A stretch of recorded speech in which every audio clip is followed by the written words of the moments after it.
अस्सलाम वालेकुम। मेरा नाम बिन्यामिन है और आज जो हम टॉपिक डिस्कस करने जा रहे हैं उस टॉपिक का नाम इलेक्ट्रॉन ट्रांसपोर्ट चेन है। इस स्लाइड के अंदर हम डिस्कस करेंगे इलेक्ट्रॉन ट्रांसपोर्ट चेन। अब इलेक्ट्रॉन ट्रांसपोर्ट चेन को डिस्कस करने से पहले चंद टॉपिक हमें बेहतर समझ में आने चाहिए, जो कि है ग्लाइकोलाइसिस, ब्रेकडाउन ऑफ पायरुवेट और क्रेब्स साइकिल। क्योंकि ग्लाइकोलाइसिस और ब्रेकडाउन ऑफ पायरुवेट को अगर हम बेहतर समझेंगे तो हमें समझ में आएगा कि कैसे इनसे NADH बनेगा। और साथ साथ जब हम क्रेब साइकिल को अच्छे से कवर कर लेंगे तो हमें ये समझ में आएगा NADH और FADH की फॉर्मेशन किस तरह से होगी। तो जब NADH और FADH बन जाएगा तो ये असल में स्टोर्ड फॉर्म ऑफ एनर्जी है, और ये जो स्टोर्ड फॉर्म ऑफ एनर्जी है इसी को हमें ऑक्सीडाइज करते हुए ATP बनानी होगी। और ये तमाम काम कहाँ होगा? ये तमाम काम होगा माइटोकॉन्ड्रिया के अंदर, और ये काम तब होगा जब क्रेब साइकिल कंप्लीट हो चुकी होगी। तो हम कह सकते हैं ये पोस्ट क्रेब साइकिल है, जिसमें NADH और FADH के अंदर एनर्जी जो स्टोर्ड है, इन्हीं से इलेक्ट्रॉन को हमें रिमूव करना है, और रिमूव करते हुए आगे पास ऑन करना है।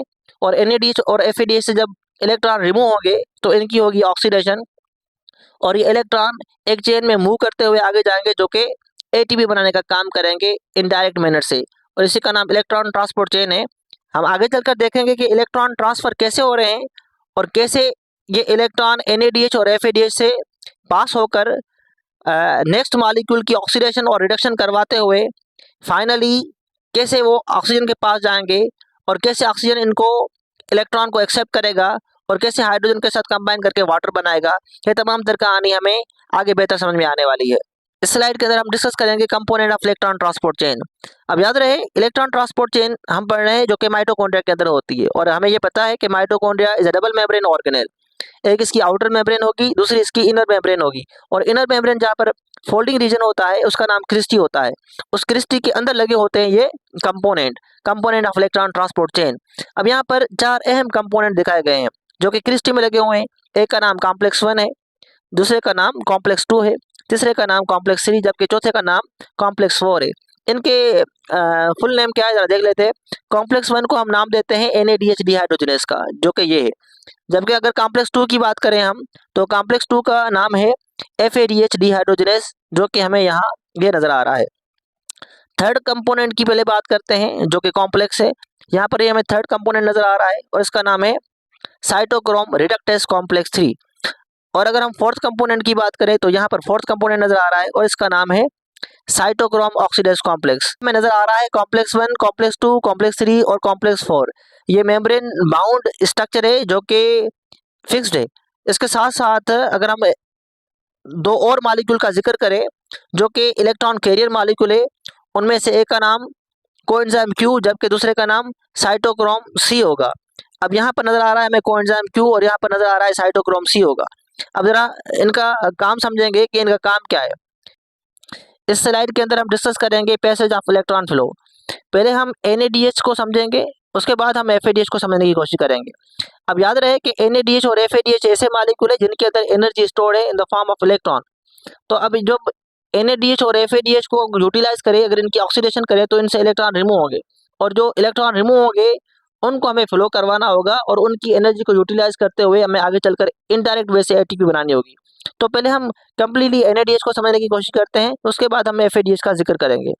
याद रहे ये काम सारा माइटोकॉन्ड्रिया की इनर मेम्ब्रेन क्रिस्टी में हो रहा है, और क्रिस्टी में लगे हुए ये तमाम कॉम्प्लेक्स मॉलिक्यूल हमें नजर आ रहे हैं। तो क्रिस्टी के अंदर मैट्रिक्स होता है और मैट्रिक्स में NADH हमें ये नजर आ रहा है। अब ये जो कॉम्प्लेक्स 1 है जिसका नाम NADH डिहाइड्रोजनेस कॉम्प्लेक्स 1 है, इसका काम ये होगा कि ये NADH की ऑक्सीडेशन करवाए। जब NADH की ऑक्सीडेशन होगी तो इससे इलेक्ट्रॉन रिमूव होंगे और हाइड्रोजन भी रिमूव होंगे, तो ये NAD प्लस में चेंज हो जाएगा, और जो इसके इलेक्ट्रॉन है और वो इलेक्ट्रॉन यहाँ से शिफ्ट होकर वो कॉम्प्लेक्स 1 में आएंगे। और कॉम्प्लेक्स 1 जो है वो मोबाइल कैरियर नहीं है, वो मेम्ब्रेन में लगा हुआ एक प्रोटीन मॉलिक्यूल है। अब ये जो मोबाइल कैरियर नहीं है, मेम्ब्रेन में लगा हुआ जो प्रोटीन मॉलिक्यूल है, यहाँ से दो इलेक्ट्रॉन जाने चाहिए कॉम्प्लेक्स 3 में। याद रखना NADH में NADH की जब ऑक्सीडेशन होगी तो इसके इलेक्ट्रॉन कॉम्प्लेक्स 1 से कॉम्प्लेक्स 3 में जाएंगे, 2 में नहीं जाएंगे। तो इसके लिए जो इलेक्ट्रॉन कैरियर की जरूरत पड़ेगी, जो दो इलेक्ट्रॉन को कॉम्प्लेक्स 1 से कॉम्प्लेक्स 3 में लेकर जाएगा, उस इलेक्ट्रॉन कैरियर का नाम है कोएंजाइम Q। तो अभी तक हमने ये समझा कि NADH की ऑक्सीडेशन हुई है। जब NADH की ऑक्सीडेशन होगी तो NAD प्लस में चेंज होगा, और इसके दो इलेक्ट्रॉन कॉम्प्लेक्स 1 में आएंगे और कॉम्प्लेक्स 1 से 2 इलेक्ट्रॉन कोएंजाइम Q कॉम्प्लेक्स 3 में लेकर जाएगा। और ये तमाम तर जब काम हो रहा होगा तो ये जो हमारे पास कॉम्प्लेक्स 1 है ये एक पंप की तरह भी एक्ट करेगा। जैसे ही इलेक्ट्रॉन आगे की तरफ मूव करेंगे तो एनर्जी रिलीज होगी और वो एनर्जी जो रिलीज हो रही है ये कॉम्प्लेक्स 1 उसको यूज करते हुए हाइड्रोजन आयन को from the matrix to the intermembrane space 4 hydrogen ion को पंप करेगा। उसके बाद जब इलेक्ट्रॉन 2 इलेक्ट्रॉन आ गए कॉम्प्लेक्स 3 में तो कॉम्प्लेक्स 3 से 2 इलेक्ट्रॉन आगे जाएंगे कॉम्प्लेक्स 4 में। अब कॉम्प्लेक्स 3 से 2 इलेक्ट्रॉन जब कॉम्प्लेक्स 4 में जाएंगे तो इनके लिए भी कोई ना कोई इलेक्ट्रॉन कैरियर होना चाहिए। तो ऐसे इलेक्ट्रॉन कैरियर का नाम है साइटोक्रोम C। यही बातें यहाँ लिखी हुई है। जब कोएंजाइम ने इलेक्ट्रॉन को ट्रांसफर किया था, ये कोएंजाइम Q ने इलेक्ट्रॉन को ट्रांसफर किया था कोएंजाइम साइटोक्रोम रिडक्टेज कॉम्प्लेक्स 3 के पास, उसके आगे की कहानी ये है कि साइटोक्रोम C आएगा और ये साइटोक्रोम C 2 इलेक्ट्रॉन को ट्रांसफर करेगा कॉम्प्लेक्स 4 जिसका नाम साइटोक्रोम ऑक्सीडाइज कॉम्प्लेक्स 4 है। अब ये काम होते हुए भी एक और भी काम होगा। जैसे ही इलेक्ट्रॉन आगे की तरफ फ्लो होंगे तो ये कॉम्प्लेक्स 3 भी 4 हाइड्रोजन आयन को पंप करने में कामयाब होगा और ये एक चैनल की तरह भी एक्ट करेगा कॉम्प्लेक्स 3 और 4 hydrogen ion from the matrix to the intermembrane space चले जाएंगे। तो याद रहे 4 हाइड्रोजन आयन कॉम्प्लेक्स 1 से पास हो रहे हैं और 4 हाइड्रोजन आयन कॉम्प्लेक्स 3 से पास हो रहे हैं। जब इलेक्ट्रॉन कॉम्प्लेक्स 3 से कॉम्प्लेक्स 4 में आएंगे थ्रू द साइटोक्रोम C तो कॉम्प्लेक्स 4 2 हाइड्रोजन आयन को पंप करेगा। तो इस तरह से टोटल 10 हाइड्रोजन आयन जमा हो जाएंगे इंटर मेम्ब्रेन स्पेस में, 4 कॉम्प्लेक्स 1 से, 4 कॉम्प्लेक्स 3 से और 2 कॉम्प्लेक्स 4 से। तो total 10 hydrogen ion from the matrix to the intermembrane space hydrogen ion move करते हुए में नजर आए। अब जो इलेक्ट्रॉन है उनका फ्लो कैसे हुआ, कॉम्प्लेक्स 1 से complex 3 through the coenzyme Q, फिर कॉम्प्लेक्स 3 से complex 4 through the cytochrome C। अब जो 2 इलेक्ट्रॉन आ गए हैं कॉम्प्लेक्स 4 की तरफ, अब ये 2 इलेक्ट्रॉन रिसीव करेगा, एक्सेप्ट करेगा ऑक्सीजन का आइटम। अब ये जब ऑक्सीजन 2 इलेक्ट्रॉन को एक्सेप्ट करेगा तो उनके ऊपर 2 नेगेटिव चार्ज आ जाएगी और ये मैट्रिक्स से 2 हाइड्रोजन आयन को लेगा और मिलाकर एक वाटर मॉलिक्यूल तैयार करेगा। तो हमें पता है जब भी रेस्पिरेशन होती है तो वाटर मॉलिक्यूल भी बनता है, तो ये वाटर मॉलिक्यूल यहाँ से ऐसे बनेगा। तो हम कह सकते हैं जो फाइनली इलेक्ट्रॉन एक्सेप्टर हमारे पास जो चीज़ है उसका नाम ऑक्सीजन है। तो इलेक्ट्रॉन एक्सेप्टर हमारे पास क्या है भाई, वो ऑक्सीजन है। जब ये इलेक्ट्रॉन को एक्सेप्ट करेगा तो ये हाइड्रोजन आयन को मिलाकर ये वाटर मॉलिक्यूल तैयार करेगा। अब इस स्लाइड के अंदर हम एनर्जी यूटिलाइजेशन का जिक्र करेंगे जो कि हम ऑलरेडी कर चुके हैं, जस्ट रिवीजन करनी है। हमें पता है जब NaDH से इलेक्ट्रॉन निकलकर कॉम्प्लेक्स 1 में गए, अब वहाँ से इलेक्ट्रॉन कॉम्प्लेक्स 3 में जाएंगे, फिर कॉम्प्लेक्स 4 में जाएंगे। तो जब इलेक्ट्रॉन आगे की तरफ मूव होता जाएगा तो वहाँ से एनर्जी रिलीज होती जाएगी और वही एनर्जी को यूज करेंगे ये प्रोटॉन पंप जिनका नाम कॉम्प्लेक्स 1, कॉम्प्लेक्स 3 और कॉम्प्लेक्स 4 है। तो हमारे पास जो प्रोटॉन पंपिंग साइट है हमारे पास वो कौन कौन से हैं, वो हमारे पास 3 साइट्स हैं। एक का नाम कॉम्प्लेक्स 1 जिसका नाम NaDH डिहाइड्रोजनेस कॉम्प्लेक्स 1 है। दूसरे का नाम हमारे पास कॉम्प्लेक्स 3 जिसको हम साइटोक्रोम रिडक्टेज कॉम्प्लेक्स 3 भी कहते हैं। तीसरा हमारे पास प्रोटॉन पंप जो है वो होगा हमारे पास कॉम्प्लेक्स 4 जिसको हम साइटोक्रोम ऑक्सीडाइज कॉम्प्लेक्स 4 भी कहते हैं। और याद रहे कॉम्प्लेक्स 1 से 4 प्रोटॉन पंप होंगे, कॉम्प्लेक्स 3 से भी 4 प्रोटॉन पंप होंगे और कॉम्प्लेक्स 4 से 2 प्रोटॉन पंप होंगे। 4 क्यों नहीं हो रहे, क्योंकि 2 जो है वो ऑक्सीजन के साथ मिलकर वो वाटर बनाने में रोल प्ले करेंगे। इस स्लाइड के अंदर डिस्कस करेंगे हम कीमियो ऑस्मोसिस, फिर डिस्कस करेंगे ऑक्सीडेटिव फास्फोरिलेशन। तो पहले हम डिस्कस करते हैं कीमियो ऑस्मोसिस क्या है। कीमियो ऑस्मोसिस 2 लफ्जों का मजमूआ है, एक वर्ड कीमियो जिसका मतलब केमिकल, जबकि दूसरा वर्ड ऑस्मोसिस है और ऑस्मोसिस का मतलब होगा movement of molecule from high concentration to low concentration through the semi permeable membrane. अब इसमें ये काम कैसे होगा, हमें पता है ये इंटर मेम्ब्रेन यानी कि क्रिस्टी है और यहाँ पर कॉम्प्लेक्स 1 से हाइड्रोजन आयन चैनल 1 पास करेगा 4 और चैनल 3 से भी 4 हाइड्रोजन पास होंगे और चैनल 4 यानी कॉम्प्लेक्स 4 से 2 हाइड्रोजन आयन पास होंगे और मुसलसल ये काम होता रहेगा तो यहाँ हाइड्रोजन आयन की कंसंट्रेशन बढ़ जाएगी। और हमें पता है एक NaDH से 10 हाइड्रोजन आयन यहाँ पंप होकर आएंगे और जब हाइड्रोजन आयन की कंसंट्रेशन इंटर मेम्ब्रेन स्पेस में बढ़ जाए और मैट्रिक्स में कम हो जाए तो फिर आगे चलकर ऑस्मोसिस होना है, क्योंकि यहाँ पर बहुत सारे हाइड्रोजन आयन जमा हो जाएंगे तो यहाँ केमिकल का जमा होना हम कह सकते हैं। और यही केमिकल अगर मूव करे from high concentration to low concentration through this ATPase molecule, तो हम कह सकते हैं ये ऑस्मोसिस है, क्योंकि ऑस्मोसिस में हाई कंसंट्रेशन से लो कंसंट्रेशन में चीज़ें मूव करेगी, मगर उसमें मेम्ब्रेन इन्वॉल्व होगी, तो मेम्ब्रेन भी इन्वॉल्व है और हाइड्रोजन आयन है, तो हाइड्रोजन आयन केमिकल है और ऑस्मोसिस भी नजर आ रही है, तो ये कीमो ऑस्मोसिस है। तो कीमो ऑस्मोसिस क्या है? हाइड्रोजन आयन का मूव करना from high concentration to low concentration through this ATPase molecule. अब समझते हैं कि ऑक्सीडेटिव फॉस्फोरिलेशन क्या है। अब ये जो हमारे पास NADH है, इसकी हो रही है ऑक्सीडेशन। जब इसकी ऑक्सीडेशन होगी तो इसके इलेक्ट्रॉन रिमूव हो रहे थे और ये बन रहा था NAD प्लस में, और जो इसके इलेक्ट्रॉन रिमूव हो रहे हैं वो आगे चलकर इलेक्ट्रॉन ट्रांसपोर्ट चेन करवा रहे हैं और ये हाइड्रोजन आयन को पंप करने का बायस बन रहे हैं। तो हम कह सकते हैं कि NADH की क्या हो रही है? ऑक्सीडेशन हो रही है और इलेक्ट्रॉन आगे फ्लो हो रहे हैं, और इलेक्ट्रॉन फ्लो होने की वजह से यहाँ हाइड्रोजन आयन पंप हो रहे हैं। तो यहाँ पर हमें ऑक्सीडेशन नजर आ रही है उसकी वजह से, और यहाँ हमें हाइड्रोजन आयन जमा होते हुए नजर आ रहे हैं, और यही हाइड्रोजन आयन यहाँ से गुजरते हुए भी नजर आ रहे हैं। जब ये हाइड्रोजन आयन यहाँ गुजरेंगे तो एटीपेज का जो चैनल है ये एक्टिवेट होगा और ये एडिनोसिन डाइफॉस्फेट और फास्फेट जो कि इनऑर्गेनिक मैट्रिक्स में पड़ा हुआ है इनको मिलाकर ATP बनाएगा। तो दो काम और हमें नजर आ रहे हैं, एक का नाम ऑक्सीडेशन, दूसरे का नाम फास्फोरिलेशन। ऑक्सीडेशन कहाँ हो रही है? NADH की, जबकि फास्फोरिलेशन कहाँ हो रही है? फास्फोरिलेशन हो रही है एडिनोसिन डाइफॉस्फेट के अंदर फास्फेट ग्रुप ऐड करके ATP बना रहे हैं। तो ये तमाम तर काम इंटरलिंक्ड है, मिले हुए हैं, इसलिए हम कह सकते हैं chemo osmosis oxidative phosphorylation process है। अच्छा, एक बात और जो यहाँ समझाना जरूरी है, आपके फेडरल के बुक में लिखा हुआ है या सिंध के बुक में भी लिखा होगा कि एक NADH 3 ATP के बराबर है। अब ये एक NADH 3 ATP के बराबर कैसे होता है ये समझने की कोशिश करते हैं। जब ये एक NADH की ऑक्सीडेशन होगी और इलेक्ट्रॉन की ट्रांसपोर्ट होगी तो नतीजे में यहाँ 10 हाइड्रोजन आयन आकर एक्यूमुलेट हो जाएंगे, और ये 10 हाइड्रोजन पास होंगे इस ATP से। पर कैसे पास होंगे समझना जरूरी है। इन 10 हाइड्रोजन आयन के इस ATP से पास होने की वजह से ही 3 ATP बनने चाहिए, और अगर एक बार 3 हाइड्रोजन आयन को पंप करवाते हैं हम, 10 में से अगर 3 को माइनस करें तो पीछे 7 बचते हैं। तो जब 3 हाइड्रोजन आयन को यहाँ से हम पंप करवाएंगे तो जो हाइड्रोजन आयन जो यहाँ से मूव करते हुए नीचे आएंगे तो उनके पास कोई ना कोई एनर्जी होगी, वो एनर्जी ये ATP यूज करेंगे, और उसी एनर्जी को यूज करते हुए ये एडिनोसिन डाइफॉस्फेट और ये फास्फेट मिलकर ये ATP बनाएंगे। तो इस तरह से एक बार 3 हाइड्रोजन आयन पंप हुए, फिर दूसरी बार भी 3 हाइड्रोजन आयन पंप हुए, और तीसरी बार भी, टोटल 9 हाइड्रोजन आयन यहाँ पंप हुए। तो एक बार भी ये ATP बनेगी, दूसरी बार भी ATP बनेगी और तीसरी बार भी ATP बनेगी, फिर भी एक हाइड्रोजन पीछे रह जाएगा।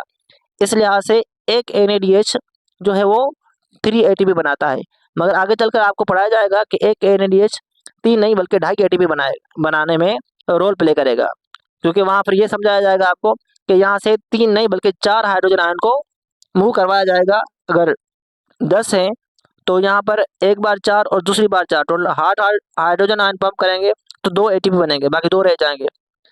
तो हम कह सकते हैं कि 2 मतलब हाफ ATP बनेगी। अगर हमारे पास जो है 2 NADH है तो 2.5 और 2.5 मतलब 5 ATP बनेंगे इस तरह से। तो कहने का मतलब ये हमें सिंध वाला याद करना चाहिए या फेडरल वाला पढ़ लें आप कि एक NADH 3 ATP बनाना है, 2.5 ATP वाली बात को फिलहाल आप छोड़ दें, वो आगे इंशाल्लाह आपको पढ़ाया जाएगा।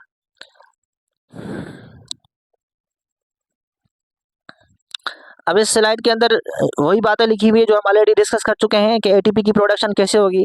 तो ATP की प्रोडक्शन के लिए हमारे पास ये ATP सिंथेस रेस्पॉन्सिबल है, और जो ATP सिंथेस है वो ATP प्रोडक्शन में अहम रोल प्ले करेगा। और ये जो हमारे पास ATP सिंथेस है इसके 2 पोर्शन होते हैं, एक का नाम F0 और एक का नाम F1 है। ये हम माइटोकॉन्ड्रिया वाले लेक्चर में ऑलरेडी डिस्कस कर चुके हैं, डिस्क्रिप्शन बॉक्स में लिंक अपलोड कर दी जाएगी, तो आप जरूर देखिएगा। तो जो हमारे पास F0 पोर्शन होता है उसका काम होता है हाइड्रोजन आयन को पंप करना, जबकि F1 पार्टिकल है उसका काम होगा कि एडिनोसिन डाइफॉस्फेट और फास्फेट को मिलाकर ATP बनाना। अब हमें जिक्र करना है FADH की ऑक्सीडेशन, और रिमूव करने हैं यहाँ से 2 इलेक्ट्रॉन और इनकी ट्रांसपोर्ट चेन को समझना है, और ये समझना है कि यहाँ से कितने ATP बनेंगे। देखिए भाई, होगा कुछ यूं कि इसकी कहानी शुरू होगी कॉम्प्लेक्स नंबर 2 से, वो ये नजर आ रहा है हमें कॉम्प्लेक्स नंबर 2। इस कॉम्प्लेक्स नंबर 2 का अगर हम नाम देखें तो इसका नाम है FADH डिहाइड्रोजनेस कॉम्प्लेक्स 2। अब ये जो FADH डिहाइड्रोजनेस कॉम्प्लेक्स 2 है, इनका काम ये होगा कि ये FADH की ऑक्सीडेशन करवाए और इनके इलेक्ट्रॉन को रिमूव करवा कर ये FAD प्लस बनाए, और उसके साथ साथ जब इसके इलेक्ट्रॉन रिमूव हो जाएंगे तो वो इलेक्ट्रॉन कॉम्प्लेक्स 2 से कॉम्प्लेक्स 3 में जाएंगे, और इनको लेकर जाने वाला जो इलेक्ट्रॉन कैरियर होगा उसका नाम कोएंजाइम Q होगा। और जैसे ही इलेक्ट्रॉन ये कोएंजाइम Q कॉम्प्लेक्स 3 की तरफ लेकर जाएंगे तो उसके बाद ये इलेक्ट्रॉन कॉम्प्लेक्स 3 से कॉम्प्लेक्स 4 की तरफ जाएंगे और उनको लेकर आने वाला मॉलिक्यूल साइटोक्रोम सी होगा। और याद रहे कॉम्प्लेक्स 3 यहाँ से 4 हाइड्रोजन आयन ने पंप करने हैं और कॉम्प्लेक्स 4 यहाँ से 2 हाइड्रोजन आयन ने पंप करने हैं। तो ओवरऑल हमने क्या देखा कि यहाँ 4 और यहाँ 2 टोटल 6 हाइड्रोजन आयन पंप कर रहे हैं। और अगर 3 हाइड्रोजन आयन यहाँ से एटीपी से गुजरेंगे तो आगे चलकर एक एटीपी बनेगा और दूसरी बार भी जब यहाँ से 3 hydrogen from the intermembrane space to the matrix का हाइड्रोजन आयन का फ्लो होगा तो दोबारा अभी 3 एटीपी बनते हुए हमें नजर आएंगे, क्योंकि जो हाइड्रोजन आयन यहाँ फ्लो करेंगे तो उनके पास एनर्जी होगी और ये फ्लो कैसे करेंगे, वो F0 पार्टिकल एटीपीएस का रेस्पॉन्सिबल होगा और F1 पार्टिकल का काम होगा एडीपी और फास्फेट को मिलाकर एटीपी बनाना। जो हाइड्रोजन आयन फ्लो होंगे तो उनके पास जो एनर्जी होगी उसी को यूटिलाइज करते हुए ये एटीपी सिंथेस एटीपी बनाने में अहम रोल प्ले करते हैं। इस स्लाइड के अंदर हम डिस्कस करेंगे substrate level phosphorylation. Substrate level phosphorylation का प्राइमरी ऑब्जेक्टिव ये होगा कि एटीपी की प्रोडक्शन हो। याद रहे एटीपी की प्रोडक्शन 2 मेथड से होगी।